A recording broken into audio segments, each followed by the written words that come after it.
It's very fascinating when you look at the study. Rommel was a gifted tactician, but he committed to the doctrine of defense, meaning that his goal was to build an Atlantic wall, as according to Hitler's instructions, that would throw the attackers back into the sea. And so he spent 2 years pouring millions of pounds of concrete and millions of yards, literally, of rebar and steel structures and landmines on the beaches and landmines in the water and tunnel systems connecting pillboxes and artillery stations and underground magazines and razor wire on the beaches, barns on the edge of fields that could be landed by paratroopers filled with hay and stuck a match to it so they could light up the sky and fill the sky with anti-aircraft flak. I mean, their entire focus as a general was to defend in static positions. On the contrary, Eisenhower's entire focus for the entire 2.5-year buildup was train soldiers to attack. Two completely different philosophies, one lost, one won. So when they hit the beach, Eisenhower's trained warriors attacked Rommel's trained concrete workers. And the difference was the outcome of a war. Now, it's interesting to note that throughout that entire process,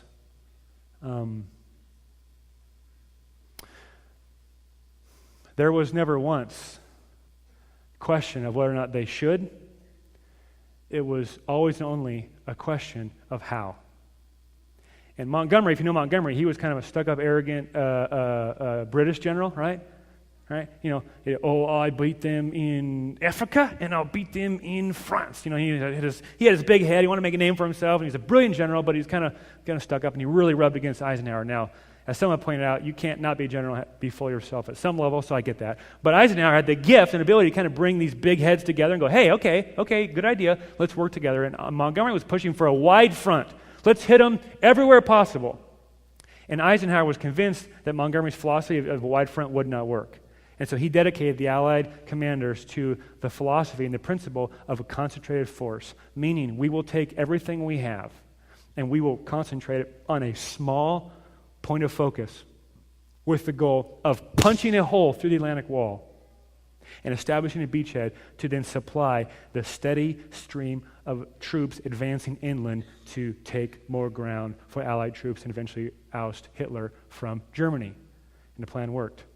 The defense was so strong that a wide front would not have worked. It took 2.5 years of American production and ingenuity. I mean, half the things that we landed on the beach didn't even exist when the plan came into fruition.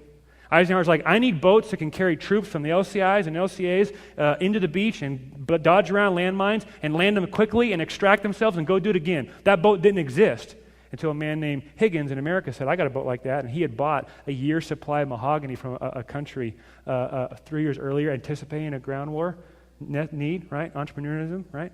And he had that stashed away in a warehouse in New York. He started 8 factories. He hired black people, women, shattered all sorts of stereotypes, paid them the same, and blessed them with bonuses, and they produced. When we launched boats across the Atlantic Ocean or the English Channel, we started the war with about 150 ships in our Navy. When Eisenhower said, let's go, over 5,336 ships launched from English ports to attack France.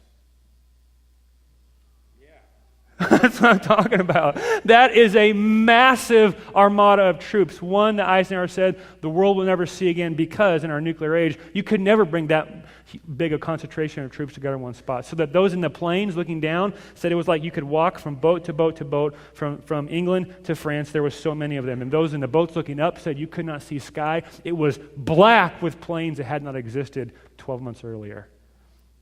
Because Hitler was about to feel the fury of an aroused democracy.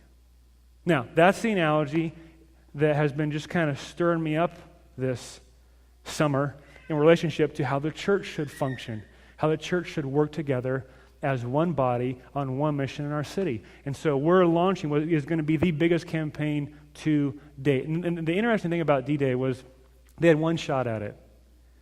If they hit Normandy, if they hit Omaha Beach and Juneau and Sword and Utah and these other beaches, if they hit those beaches and they were thrown back, Hitler knew it would take him another 2 years to build up the resources and supplies to do it again. By that time, he would have advanced so far in his campaign that the war would have tipped in his favor. And so everything was hinging on that one day, June 6, 1944, when school teachers and lawyers and high school football coaches and teachers and doctors and you name it, construction workers who just average Joe below civilian a few years ago landed on the beach and pushed over the dunes to take over Normandy. Now, it's interesting to note that when they hit the beach, it was so difficult getting to the beach with the bombing and the artillery and the landmines. It was just like hell broke loose, specifically on Omaha because of the lack of efficient air cover that they got, that most soldiers, when they got to the beach and got hunkered underneath a dune and they looked back at the devastation on the beach of all their friends and realized that they were still alive, they just like panicked. Some fell asleep. Some broke down, emotional breakdowns. A bunch of British soldiers documented cases that picture the British soldiers literally breaking out the stuff and brewing tea. Hey, look, it's 2 o'clock. It's tea time. Okay, break it out. And they're like, it's like, what the crap? Get off the beach. You know what I mean? They were so overwhelmed that they had made it safe that far that they were like, I'm not going anywhere.